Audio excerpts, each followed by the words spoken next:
Bien, vamos a ver ahora, después de haber estudiado el contrato de promesa, haber estudiado el contrato de compraventa y haber estudiado el contrato de permuta, vamos a estudiar la cesión de derechos. El Código Civil regula la cesión de derechos en tres aspectos. Uno, la cesión de los créditos personales, la cesión del derecho real de herencia y la cesión de los derechos litigiosos. En cuanto a lo que es la cesión de los derechos personales, lo hace entre los artículos 1901 y 1908. La cesión del derecho real de herencia entre el 1909 y el 1910. Y finalmente la cesión de los derechos litigiosos entre el 1911 y el 1914. Veamos algo, a ver, con respecto a la cesión del derecho real de herencia, eso acuérdense que ya está estudiado en el derecho de los bienes, cuando estudiamos la tradición del derecho real de herencia. Lo que está claro que la cesión de derechos es la tradición de los derechos. La tradición de los derechos. Veamos la cesión o tradición de los derechos personales. Los derechos personales o créditos, acuérdense, son aquellos que se pueden reclamar de una persona que por un hecho suyo o la voluntad de la ley han contraído la obligación correlativa. Artículo 578. Los derechos personales pueden ser de tres tipos. Pueden ser créditos nominativos, créditos a la orden y créditos al portador. De estos tres tipos de créditos, el Código Civil aborda su transferencia únicamente con relación a los créditos nominativos, los derechos personales nominativos. ¿Por qué? Porque los a la orden y los al portador están reglados o en el Código de Comercio o en leyes especiales asociadas al Código de Comercio. Pero para poder decir esto claramente tenemos que delimitar y clarificar los conceptos para que ustedes ya tengan claro esto. El crédito es nominativo, son aquellos en que se indica con toda precisión la persona del acreedor y no son pagaderos sino precisamente a la persona designada.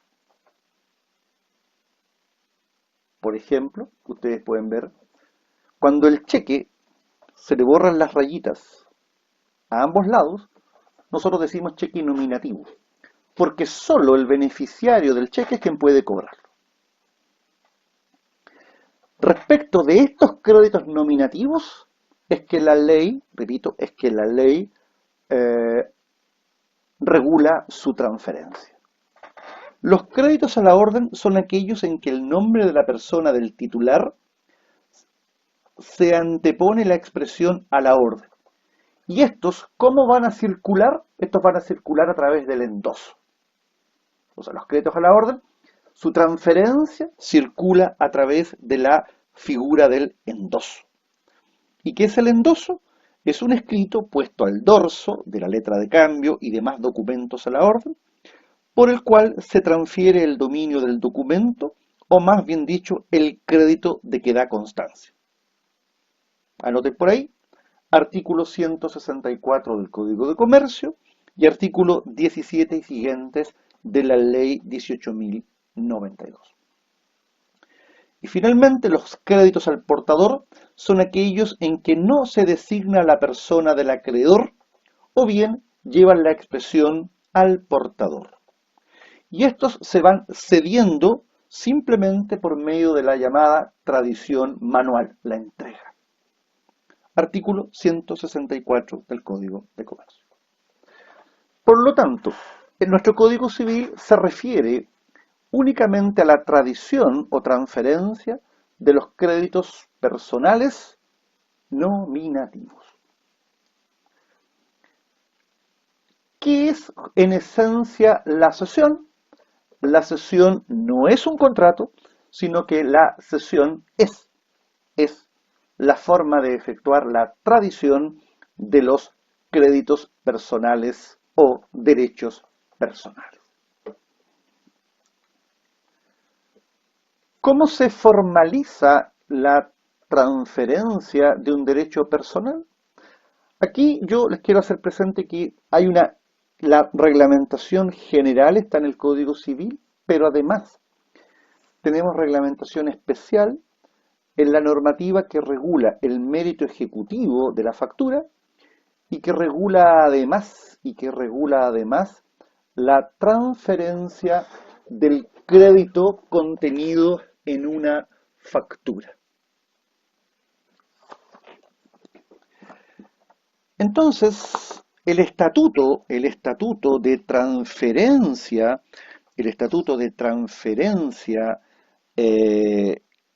de los derechos personales tiene, como decía, un aspecto de carácter, una legislación de carácter general, pero al mismo tiempo tiene una legislación de carácter especial que está reglamentada en la Ley 19.983, que es una ley del año 2004 y que está vigente a partir de abril del año 2005 y que de alguna forma contempla un mecanismo especial de transferencia de los créditos allí contenidos. Nosotros vamos a ver entonces cuál es la reglamentación Código Civil y alguna referencia yo les voy a hacer a la transferencia de los créditos asociados a facturas, no obstante que esto ustedes lo van a estudiar más bien en derecho comercial. Bueno, veamos la transferencia de los derechos personales conforme al Código Civil. Aquí, a su vez, tenemos que distinguir cómo se perfecciona la cesión entre las partes y cómo se perfecciona con respecto a los terceros. Como les decía, en la clase asincrónica anterior, la cesión de los derechos personales tiene una reglamentación general, Código Civil, artículos 1901 a 1908, y tiene una reglamentación especial en la Ley sobre transferencia de créditos contenidos en factura, ley, acuérdense que yo ya les mencioné, la 19.983. Vámonos con el Estatuto General. De acuerdo al artículo 1901, la cesión de un crédito personal a cualquier título que se haga no tendrá efecto entre el cedente y el cesionario, sino en virtud de la entrega del título. O sea, la cesión de derechos personales conforme al Código Civil se perfecciona entre las partes por la entrega del título del cedente al cesionario. Hay que hacer presente que no basta solo con la entrega, sino que además debe anotarse el traspaso en el mismo título. O sea, no basta, insisto, con la simple entrega, sino que además es necesario que se anote, se efectúe esta anotación. ¿Qué problema tenemos aquí? ¿Qué pasa cuando el crédito no consta por escrito? Aquí se ha discutido si es posible ceder un crédito que no consta por escrito. ¿Correcto? Por lo tanto, la entrega del título supone que el crédito cedible conste por escrito. Y aquí viene la pregunta. ¿La imposibilidad de efectuar la entrega importa que no pueden cederse los créditos que no constan por escrito? Una respuesta afirmativa dejaría sustraídos del comercio una apreciable cantidad de derechos personales, contrariando el espíritu general de la legislación. En tal caso, dice, bueno, ¿cómo lo vamos a solucionar? ¿Cómo lo vamos a solucionar? Bueno, se soluciona de la siguiente forma. En la escritura de la cesión del crédito personal se hace referencia a la historia del crédito y de alguna manera ahí se subsana la omisión en cuanto a que el crédito conste por escrito. O sea, cuando el cedente le cede al cesionario el crédito, en esa escritura dejamos constancia por escrito del historial de este crédito personal que estaba otorgado de manera verbal y no por escrito. Ahora, ¿cómo se perfecciona la cesión con relación al deudor? Claramente al deudor hay que notificarlo, o sea, decir, el deudor tiene que saber que le están cambiando el acreedor. Y esto lo resuelve el 1902 y 1903. La cesión no produce efecto contra el deudor ni contra terceros mientras no haya sido notificada por el cesionario al deudor o aceptado por este. O sea, y estos son mecanismos de oponibilidad. Acuérdense que esto nosotros lo estudiamos a propósito de la inoponibilidad de forma, por falta del cumplimiento de una ritualidad o exigencia para ser oponible a un tercero, en este caso el deudor, los actos jurídicos válidos, o sea, la compraventa entre el cedente y el cesionario. Por lo tanto, aquí lo más importante es que el cesionario es la persona llamada a notificar o hacer saber al deudor que ha habido un cambio en el acreedor. Eso es muy importante.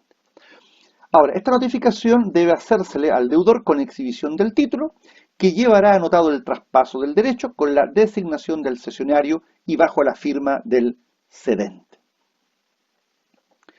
No interviniendo la notificación o aceptación sobre dichas, podrá el deudor pagar al cedente o embargarse el crédito por acreedores del cedente. Y en general se considerará existir el crédito en manos del cedente respecto al deudor y terceros. O sea, claramente, si no hay cesión, ¿cuál sería el motivo o la razón por la cual el deudor tendría que pagarle al cesionario? O sea, por esa razón el deudor todavía queda en condiciones de pagarle al cedente, porque es la persona al quien mira o ve como su acreedor. Y por lo tanto, en este caso, por eso que es responsabilidad del cesionario preocuparse de que el deudor tome conocimiento o acepte a su nuevo acreedor, claramente. O sea, no podría el cesionario, nuevo acreedor, decirle al deudor, mire usted, ¿por qué le fue a pagar al cedente? El deudor le va a decir, mire, yo le pagué al cedente porque es la persona con quien yo me vinculé. Yo no tenía conocimiento de la existencia de un nuevo acreedor. Por lo tanto, es fundamental hacerle saber a este deudor de la existencia en el cambio en el acreedor. Ahí está la temática de la inoponibilidad que nosotros veíamos anteriormente.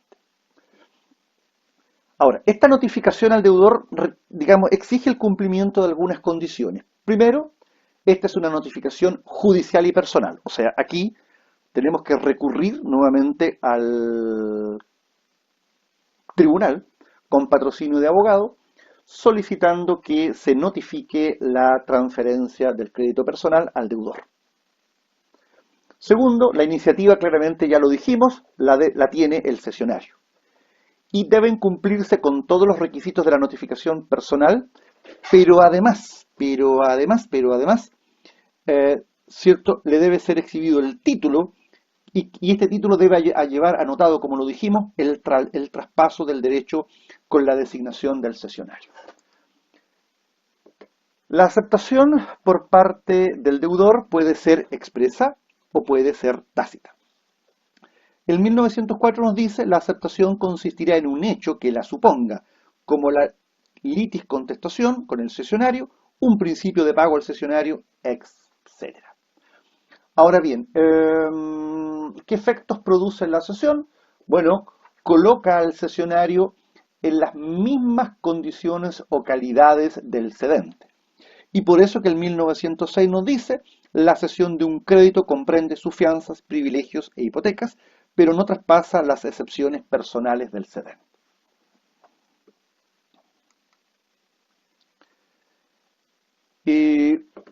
Ahora, para concluir este tema de la cesión de los derechos personales, yo les dije, mire, hay un estatuto especial.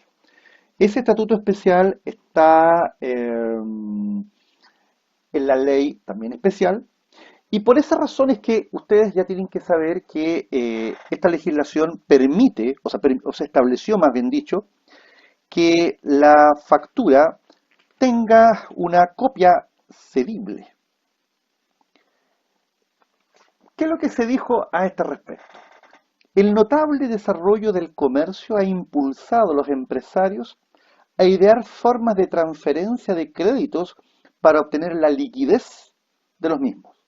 El crédito representado en una factura, al poder transferirse el título valor que lo contiene, configura una alternativa de financiamiento frente a las formas tradicionales de crédito comercial bancarios, que exige otorgamiento de garantías reales o personales y es de costo elevado por los intereses, reajustes, comisiones y gastos. Las pequeñas y medianas empresas se han visto favorecidas por la promulgación de esta ley que regula la transferencia de la factura y le confiere mérito ejecutivo, facilitándoles de esta suerte el acceso a una nueva fuente de financiamiento. El factoring es una figura jurídica propia de la actividad financiera y de colaboración empresarial, mediante la cual la empresa que se dedica a este rubro adquiere los créditos de los cuales son titulares los comerciantes respecto a sus clientes, garantizando el pago de los mismos, prestando además servicios complementarios de contabilidad, estudios de mercado y otros, a cambio, obviamente, de una retribución, anticipando el valor de dichas acreencias con cobro de intereses. Las exigencias entonces de naturaleza que, esto está regulado en la ley. Por lo tanto, la ley establece que se puede transferir el crédito contenido en una factura, cumpliéndose las exigencias que al efecto prevé la norma. Lo interesante aquí es que por alguna razón surge entonces esta copia cedible. Y al mismo tiempo acá, para los efectos de poder materializar respecto del deudor la existencia de la transferencia, la ley claramente exige que este sea notificado, y en este caso el mecanismo es a través de un notario público. El traspaso en dominio, entonces, ¿qué es lo que va a requerir acá? La entrega material por parte del acreedor, que es el emisor de la factura, al cesionario de una copia de la factura original en cuyo texto lleve la enunciación cedible. Asimismo, el acreedor cedente debe satisfacer otras exigencias formales previstas en la ley de la materia, consistentes en poner su firma en el anverso de la copia que entrega e indicar el nombre e individualización del cesionario. El proceso de transferencia en propiedad se completa con el requisito de poner la cesión en conocimiento del obligado al pago por un ministro de fe, sea personalmente con exhibición de la copia del respectivo título o enviándole una carta certificada dirigida al domicilio del deudor, indicado en la factura, adjuntando copia de la factura certificada por el ministro de fe. En el caso de la segunda forma de poner la cesión de la factura en conocimiento del deudor, ella se produce efecto al sexto día subsiguiente a la fecha de envío de la carta certificada. O sea, aquí tenemos un mecanismo distinto, o sea, que es el mecanismo propio de la lógica de la factura. Ahora, como yo les decía, esto ustedes lo van a desarrollar lo más probable ya en derecho comercial, pero tengan absolutamente claro que es perfectamente posible utilizar este mecanismo de transferencia. Bueno, con esto entonces damos por concluido la sesión de derechos y vamos a ver en algunos minutos de los que nos queda esta cápsula, para no hacerla tan corta, vamos a partir abriéndonos al contrato de arrendamiento. El contrato de arrendamiento está definido en el artículo 1915 y nos dice que el arrendamiento es un contrato en que las dos partes se obligan recíprocamente. La una a conceder el goce de una cosa, o a ejecutar una obra, o prestar un servicio, y la otra a pagar por ese goce, obra o servicio un precio determinado. De la definición del artículo 1915, nosotros podemos decir que el arrendamiento puede ser de tres tipos. Arrendamiento de cosas, arrendamiento para la confección de obra material y arrendamiento de servicios. Vamos a estudiar primeramente el arrendamiento de cosas. ¿Qué es el arrendamiento de cosas? Es un contrato bilateral por el cual una de las partes se obliga a conceder el goce de una cosa y la otra a pagar por ese goce un determinado precio. La parte que confiere el goce de la cosa se denomina arrendador y la persona que debe pagar el precio se denomina arrendatario. ¿Qué caracteres presenta este contrato de arrendamiento? Uno es un contrato consensual, pues se perfecciona por el solo consentimiento. Excepcionalmente vamos a estudiar que hay contratos de arrendamiento que son solemnes, como ocurre, por ejemplo, con el contrato de arrendamiento de predios rústicos, que exige el otorgamiento de escritura pública o instrumento privado con las firmas de las partes y los testigos ante notario público. Nada impide, tal como lo vimos en la compraventa, que las partes puedan tornar en solemne un contrato de arrendamiento que es naturalmente consensual. ¿Qué nos dice a este respecto el artículo 1921? Nos señala lo siguiente.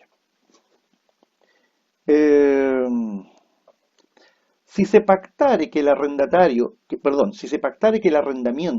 no se repute perfecto mientras no se firme escritura, podrá cualquiera de las partes arrepentirse hasta que así se haga, o hasta que se haya procedido a la entrega de la cosa arrendada, sin intervenir en arras. Se seguirán bajo este respecto las mismas reglas que en el caso del contrato de compraventa. O sea, yo puedo transformar un contrato naturalmente consensual en solemne. En segundo lugar, es un contrato bilateral porque de este contrato de arrendamiento fluyen obligaciones para arrendador y arrendatario.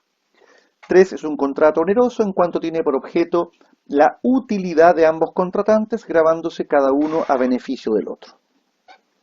En cuarto lugar, es un contrato oneroso conmutativo, ya que las prestaciones de las partes se miran como equivalentes a la prestación de la otra. Es un contrato principal porque subsiste por sí mismo sin necesidad de otra convención. 6. Es un contrato de tracto sucesivo. O sea, aquí esta característica es, digamos, propia del contrato de arrendamiento. ¿Y por qué? Porque los derechos y las obligaciones se van generando y cumpliendo en el tiempo en forma periódica. O sea, tengo derecho al uso y goce de la propiedad y a cambio debo pagar la renta. Tengo derecho a cobrar la renta en la medida que yo proporcione el uso y goce de la cosa. Todo ello en forma periódica, mensual, semestral, anual, por ejemplo. Es un contrato nominado, pues se encuentra reglamentado en la ley, y no solamente en el Código Civil, sino que en varias leyes especiales. Tenemos la ley 18.101 sobre arrendamiento de predios urbanos, tenemos el decreto ley 993 sobre arrendamiento de predios rústicos, y tenemos la ley 19.000, algo que no recuerdo su número final, que es la que reglamenta el arrendamiento con promesa de compraventa, que es lo que vimos el otro día a propósito del leasing inmobiliario. El arrendamiento finalmente es un título de mera tenencia. Ahora, ¿qué significa que el arrendamiento sea un título de mera tenencia? Aquí, nuevamente, yo los vuelvo al Derecho Civil 2, cuando nosotros estudiábamos que una persona puede tener respecto de una cosa tres calidades, puede estar en tres calidades, más bien dicho: propietario, poseedor o mero tenedor. ¿Quién es el mero tenedor? Aquel que reconoce dominio ajeno. O sea, aquel que tiene la cosa no como dueño, sino que en lugar y a nombre del dueño. Aquí quiero hacer no un paréntesis, sino que aquí quiero hacer un complemento relacional. Esto que cuesta un poco, en derecho es un poco complejo hacer relaciones, porque uno normalmente las hace cuando estudia su examen de grado. Pero yo creo que es interesante que nosotros vayamos incorporando luces sobre la integración contractual. ¿A qué me estoy refiriendo? Si yo me voy al decreto ley 2695, que es el que reglamenta el saneamiento de la pequeña propiedad raíz, hay en esa reglamentación, ustedes saben, la tipificación de un delito que es la obtención maliciosa de la calidad de poseedor regular, que es el artículo 9. Y en esa norma textualmente se dice, miren interesante esto, porque tiene dos comentarios: se presumirá el dolo Esto es muy especial, ¿eh? Se presumirá el dolo. Acuérdense que de acuerdo a la Constitución Política de la República, eh, ¿cierto? No puede presumirse de derecho la responsabilidad penal. Pero bueno, se presumirá el dolo cuando el interesado tuviere en la fecha de presentación de su solicitud, miren, la calidad de arrendatario o mero tenedor, o haya reconocido dominio ajeno mediante un acto o contrato escrito. ¿Por qué les planteo esto? ¿Y por qué se los planteo? Porque esto ustedes lo pueden encontrar, y me pasó lo siguiente. Hace algunos meses atrás, unos clientes de Coihueco me dicen, mire, un señor me dice, bueno, con esto de la pandemia, tengo cerca de 80 años, estoy preocupado porque si mañana me enfermo, me contagio, mi mujer se contagia, se enferma, podemos correr riesgo en nuestras vidas. Y yo había estado posponiendo todo lo que era, de alguna forma, la distribución de mis bienes con respecto a mis hijos, lo había estado posponiendo, y yo me doy cuenta que ya es el minuto en el cual yo adopto algunas decisiones, porque si yo mañana me voy a contagiar, puede que esta cosa se agrave, voy a pasar, ¿cierto?, a una instancia, a un centro hospitalario, y puede darse el caso que no sobreviva. Y esto es un tema latente, o sea, claramente ustedes sabemos que la población de riesgo, los adultos mayores, pero este señor está cerca de los 80 años, o sea, es decir, está en una edad bastante compleja, o sea, de riesgo más bien dicho. Entonces me dice, mire, bueno, veamos qué hacemos. Entonces, bueno, lo primero, oiga, ¿sabe qué? Bueno, ¿qué es lo que usted tiene? Tráigame las copias de inscripción de dominio de las propiedades que usted tiene. Y bueno, como nosotros vivimos en Chile, el caballero lo más probable es que tiene unas carpetas en papel semi-amarillento y completamente desordenadas, porque son agricultores que su objetivo es producir, sacar las cosas adelante, generar recursos, pero los papeles no son lo de ellos, digamos. Entonces, claro, claramente él me dice, mire, sabe que sáquelo usted mejor en el conservador y yo le dejo, y yo le reembolso, así que saque nomás y pida todo lo que tenga que pedir. Bueno, pedimos todo lo que tenía que pedirse, copias de inscripción, certificado de hipoteca y gravámenes, escritura, y al cabo de 15 días teníamos sobre la mesa el historial de este señor. Pero va y me dice, oiga, pero aquí están faltando propiedades. Usted pareciera que no hizo bien su trabajo. A ver, ¿qué es lo que está faltando? Mire, está faltando esto y esto. Mire, y yo parece que tengo las escrituras. Y me trae las escrituras. Y me muestra unos contratos de arrendamientos firmados allá por los años 60 y los años 70, arrendamiento de propiedades a 99 años. Me dice, ve, estas son las propiedades que usted no encontró en el conservador, por abogado. Usted no hizo bien su trabajo y me lo repetía cada 30 segundos. Obviamente, yo sé por qué me lo repetía, porque obviamente cuando se hiciera la propuesta de honorario, él me iba a sacar en cara que yo no había hecho bien mi trabajo y por lo tanto no podía cobrarle lo que él decía que, o sea, no le podía cobrar lo que yo pretendía. Se reía, se reía, se reía. ¿Qué le dije yo? Oiga, perdóneme, es imposible que un abogado llegase a establecer en un registro de propiedad un contrato de arrendamiento. Y le expliqué lo que yo a ustedes les enseñé el año pasado. Los contratos de arrendamiento no se inscriben en el registro de propiedad. Son contratos que se pueden inscribir, pero en el registro de hipotecas y gravámenes. Es decir, son títulos que pueden inscribirse. Mal podía yo, revisando el índice, encontrarme con un contrato de arrendamiento. Y además que estos contratos nunca estaban inscritos. O sea, era imposible. Bueno, después de la clase que yo le hice, él se convenció que yo había hecho bien mi trabajo. Y me dijo, bueno, esto también yo quiero dejárselo a mi familia. ¿Por qué? Porque son propiedades que yo compré. No, usted arrendó. Que yo compré. Arrendó. Y ahí tuvimos otro buen rato discutiendo. Hasta que comprendió que, claro, él se ha comportado como dueño o ha entendido ser dueño durante todos estos años. Pero eso choca con la esencia del contrato de arrendamiento, que es un título de mera tenencia. O sea, él, como arrendatario, tiene la cosa, no como dueño, sino que el lugar y a nombre del dueño. Y ahí le bajó el pánico. ¿Y por qué le bajó el pánico? Porque las bodegas de los campos que él tiene están precisamente en los terrenos arrendados. O sea, él no tiene título inscrito en el lugar donde están las bodegas. Y más aún me dice, oiga, ¿sabe? Ya hace algún tiempo atrás una vecina se instaló ahí y parece, y dice ella que le sacó título, y resulta que yo quiero echarla, si eso es mío. Nuevamente empezamos con la discusión. ¿Usted es arrendatario? No, si es mío, es arrendatario, es mío. Otro buen rato convenciéndolo. Y me dice, ahora que ya tengo todo claro, señor abogado, solucióneme el problema. ¿Sabe? Me dijeron que yo aquí, que en este caso lo que yo tengo que hacer, tengo que ir a hacerlo en bienes nacionales. Así que vaya a bienes nacionales, encárguese del trámite, usted pague todo, yo a usted le pago su honorario, usted encárguese. Yo aquí le doy un poder amplio. Me paré, abrí el Código Civil, el mismo que tienen ustedes, el de estudiante, y busqué el Decreto Ley 2695. Y le leí el artículo 9, inciso segundo. Y le dije, mire, si usted quiere que yo le tramite el procedimiento de regularización por el artículo 9 del Decreto Ley 2695, tenga absolutamente claro que una vez que la solicitud la ingresemos con estos contratos de arrendamiento,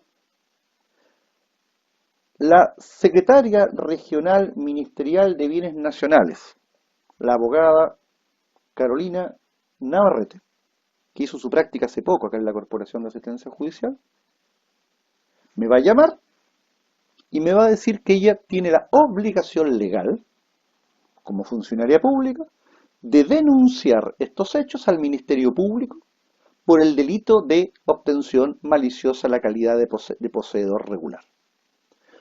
Y el señor X y el abogado que les habla, vamos a tener que ir a declarar a la Fiscalía por el presunto delito de obtención maliciosa. Porque ahí dice que se presume el dolo si yo tengo la calidad de arrendatario de un predio. Entonces, a esa altura, este cliente ya no entendía nada. O sea, el abogado no había hecho bien su trabajo al no encontrar una propiedad de la cual él decía ser dueño en el registro de hipotecas y gravámenes. Él decía, mire, yo soy dueño, y paralelamente, más encima, yo le decía que él iba a estar envuelto en un proceso penal y posiblemente lo podían formalizar e incluso condenar. Porque además que esta norma establece las mismas sanciones de la estafa. Entonces, ¿por qué todo este camino? Porque el contrato de arrendamiento es un título de mera tenencia. Por eso que entonces hoy día ya no nos van a servir, y no lo hagan nunca más, como camino o vía para regularizar por bienes nacionales un comodato a 99 años o un arrendamiento a 99 años. Eso ya no sirve. Esa era una solución del pasado. Pero hoy en día, en virtud de una modificación al Decreto Ley 2695, en virtud de una modificación al Decreto Ley 2695, y esa modificación, insisto, es del año, lo voy a ver de inmediatamente, esto es una norma del año 2000, una modificación del año 2000, claramente no nos va a servir. ¿En qué va la historia? La historia va con el caballero que en el fondo le va a distribuir a los hijos todo, y vamos a tener que ver una manera como traspasamos, o como más bien dicho, cedemos los derechos del arrendamiento. Pero lo que está claro, que ellos, los hijos, van a continuar siendo meros tenedores hacia el futuro. ¿Cuáles son los elementos del contrato de arrendamiento? Claramente los elementos propios de todo negocio jurídico, es decir, las condiciones de existencia y las condiciones de validez. Pero al mismo tiempo es necesario que cumpla con ciertos requisitos que son, más bien, los que son los propios del contrato de arrendamiento. O algunas reglas, más bien dicho, sobre estos contratos. En primer lugar, tenemos el consentimiento. El arrendamiento es un contrato consensual que se perfecciona por el solo consentimiento sobre la cosa y el precio. Les recomiendo siempre, siempre, se los recomiendo siempre, que lo otorguen por escrito. ¿Y por qué? Porque esto está en el 1709, 1708, 1709 del Código Civil. Déjenme buscar la norma para poder hacerle la explicación. ¿Por qué no nos sirven los contratos verbales? Mire, artículo 1708. No se admitirá, no se admitirá prueba de testigos respecto de una obligación que haya debido consignarse por escrito. 1709. Deberán constar por escrito los actos o contratos que contienen la entrega o promesa de una cosa que valga más de 2 unidades tributarias. ¿Cuántos son 2 UTM? Pensemos que sean 100.000 pesos. Si la renta de arrendamiento o el precio del arrendamiento es sobre 100.000 pesos y el contrato es verbal, ¿cómo van a probar ustedes en el contrato la existencia de él mismo? En cualquier juicio de arrendamiento, lo primero que le va a decir el juez, como hecho a probar, efectividad de la existencia del contrato de arrendamiento, fecha de celebración, estipulaciones pactadas. Y resulta que este es un contrato y está verbal. ¿Cuál es el problema? El problema es que cuando el contrato es verbal, se presume como verdadero las estipulaciones que señale el arrendatario. Entonces, cada vez que hagan un arrendamiento, sea, insisto, de una pieza, de un local comercial, de una casa, de un departamento, de una bodega, de un predio, por favor, escriture. No por un problema de existencia del contrato, sino que por un problema principalmente de prueba. Ahora, los contratos pueden ser solemnes, ya lo dijimos. Hay contratos que son solemnes, entre otros, el contrato de arrendamiento de predios rústicos, por ejemplo. Ese es un contrato claramente solemne. Vamos a estudiar en materia de familia, derecho de familia, el próximo año, los contratos de arrendamiento que suscribe el marido como administrador de la sociedad conyugal y la autorización que la mujer debe darle, o los contratos de arrendamiento que suscribe el marido como administrador de los bienes propios de la mujer. Evidentemente ahí hay ciertos requisitos que son adicionales al solo hecho del consentimiento. Y ya vimos que el contrato de arrendamiento consensual puede, por voluntad de las partes, convertirse en solemne, y ahí también se establece el plazo hasta el cual es posible renunciar a la solemnidad. En cuanto a la cosa arrendada, ya sabemos que debe ser real, comerciable y determinada. Real, que exista o se espera que exista; comerciable, o sea, que sea susceptible de relaciones jurídicas privadas; y que sea determinada a lo menos en cuanto al género. ¿Qué nos dice el artículo 1916, que es la norma que a nosotros nos va a servir para lo que estamos conversando? El 1916 dice: son susceptibles de arrendamiento todas las cosas corporales o incorporales que puedan usarse sin consumirse, excepto aquellas que la ley prohíbe arrendar, y los derechos estrictamente personales como los de habitación y uso. Y miren esto también: puede arrendarse aún la cosa ajena, y el arrendatario de buena fe tendrá acción de saneamiento contra el arrendador en caso de evicción. O sea, en términos generales se puede arrendar todo, salvo aquello que la ley prohíbe arrendar, salvo los derechos personales y salvo los bienes consumibles. ¿Qué son los bienes consumibles? Aquellos que se destruyen natural o civilmente por el primer uso. Por eso que no existe arrendamiento sobre el dinero. Y por eso tampoco podría existir el arrendamiento, por ejemplo, sobre 1 kilo de frutas. Por lo tanto, se pueden arrendar todas las cosas corporales, bienes, raíces o muebles, y los incorporales, ¿correcto? en la medida, insisto, que no sean consumibles y en la medida que no esté prohibido su arrendamiento y en la medida que no se trate, en el caso de un bien incorporal, de un derecho estrictamente personal como los de uso y habitación que pone la ley.